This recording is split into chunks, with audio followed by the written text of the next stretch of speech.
Welcome in, and thanks for joining us for the WHHI Daily News, where we strive to bring you more Lowcountry news more often. I'm Bob Stevens. Hopefully, the scattered showers this weekend will not severely impact your 4th of July celebrating. Besides your own family gatherings, there are plenty of events during the long weekend. The one everyone can enjoy on the 4th is the Salute from the Shore flyover between 1:30 and 2 p.m. with F-16s and a C-17 cargo plane flying south from the North Carolina border toward the Georgia line. Hilton Head will feature its Harbor Fest at Shelter Cove with music, activities, and of course fireworks. There'll be shuttles running from the Fresh Market area starting at about 5:30 p.m. The Sea Pines area will be busy all day with a kids' bike parade at 9:30 a.m. at Harbortown and fireworks after dark. Port Royal's celebration begins at noon at the Sands with plenty of live entertainment on 2 stages. And there will be runs on Monday as well. Lots of runs. The USA 5K at Caligny Beach starts at 8 a.m. You need to register for that beforehand. The Firecracker 5K sets off at 8 a.m. from Jarvis Creek Park. Bluffton's Independence Day 5K also sets off at 8 a.m. at Oyster Factory Park, and Beaufort's 5K Firecracker Run is also at 8 a.m. from Bay and Newcastle Streets.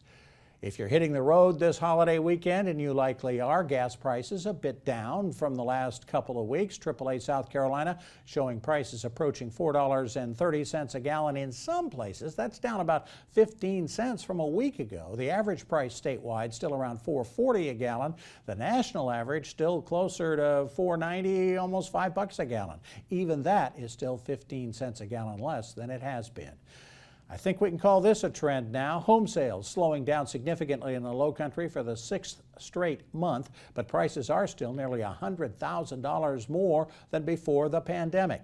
Statewide, home sales are down 6% in May from May of 2021, but the prices are still 20% higher than they were in May of last year.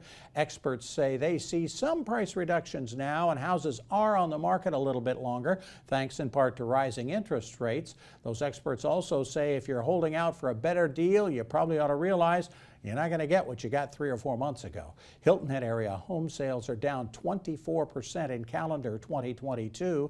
They're down 21% since last May.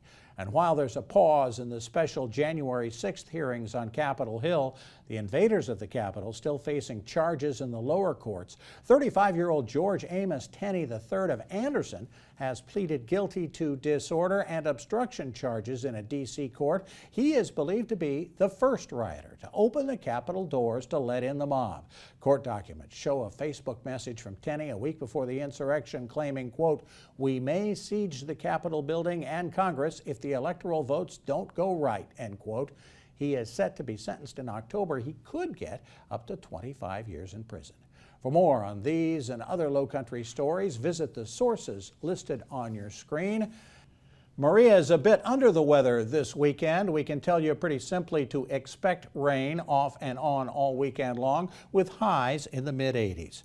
When we continue on the WHHI Daily News, we'll speak with Deputy Town Manager Angie Stone about a number of activities the town is involved in right now and looking ahead toward the rest of the summer. And we've also got a couple of terrific sports stories. We'll update you, of course, on the goings-on in sports. We do that all the time and kind of set up the weekend and look back at the week past. We've also got a special story about an athlete who could use your help. Stay with us. The WHHI Daily News continues.